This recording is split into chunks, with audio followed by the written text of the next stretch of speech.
Nii, abijoontega on diivani karikatuur tehtud, nüüd siis tuleks hakata siin realistlikuid neid elemente ehitama.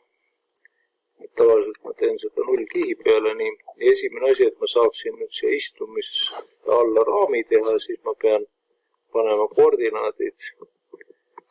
No siin võib kasutada näiteks 3 punkti varianti, see on kõige lihtsam, 3 punkti koordinaadid, esimene klikk paneb nulli paika, teine paneb X-i paika ja 3. paneb Y-i paika.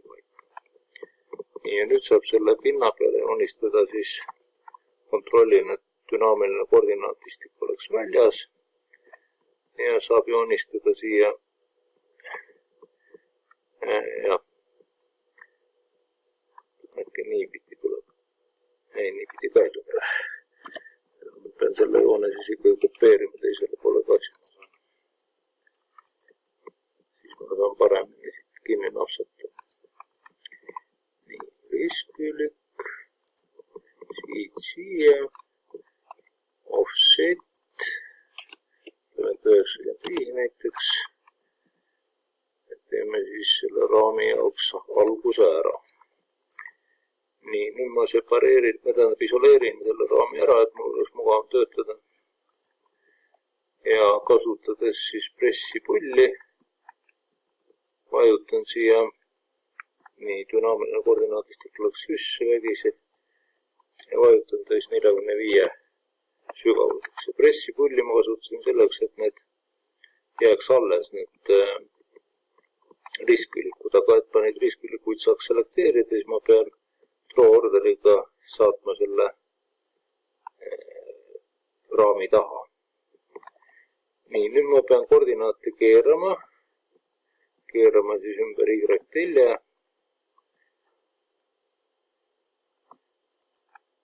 ja 270 kraadi.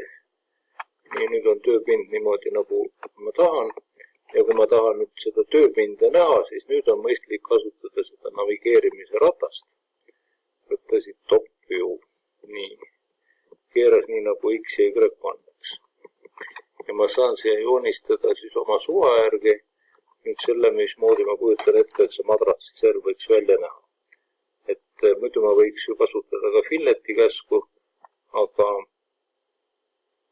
filleti käsu puhul siis tuleb ümarbune see serv, aga ma vist ei taha, et ta päris ümarbune oleks.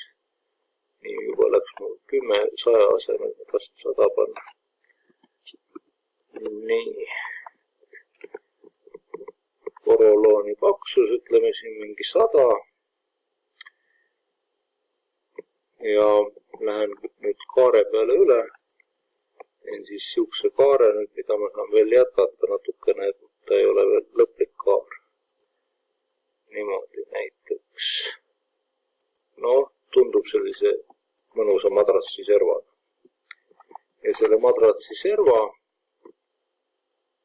nüüd ma kasutan kogu aeg seda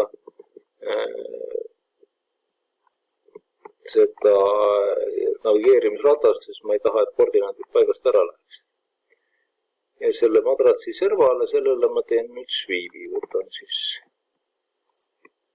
sweep ja kopsti. Nii, teeme selle näiteks kontseptuaalseks. Madratsi serv on nagu olemas ja nüüd ma tahan siis, et ta paneb selle keskel kokku.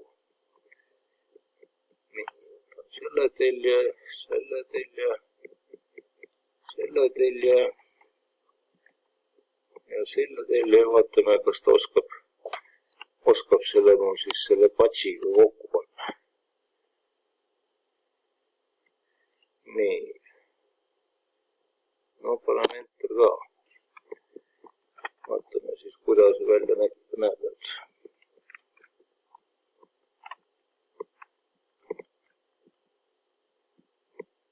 No, natuke liiga sire võib-olla, et kui nüüd norida, siis oleks võinud selle patši natukene kumerama teha.